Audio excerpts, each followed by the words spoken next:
একটা ছোট্ট ছেলে ছিল নাম আয়ান।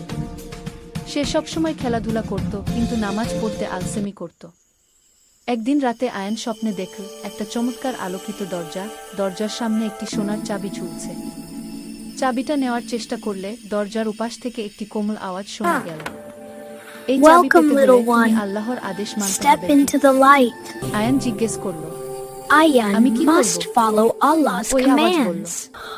সঠিক সময়ে নামাজ What পড়বে, should মানুষের I সাথে ভালো ব্যবহার do? করবে, আর মিথ্যা বলবে না। স্বপ্ন ভেঙে গেল। সকালে উঠেই আয়ান খুব খুশি মনে ফজরের নামাজ পড়তে গেল। কয়েকদিন ধরে আয়ান নিয়মিত নামাজ পড়ল, মাকে সাহায্য করল, কারো সাথে খারাপ কথা বলল না। এরপর আবার এক রাতে আয়ান একই স্বপ্ন দেখল। এবার দরজা খুলে গেল, আর ভিতর থেকে আলো বের হয়ে বলল, তুমি সোনার চাবির যোগ্য। তোমার ভালো কাজই তোমার প্রকৃত চাবি। আয়ান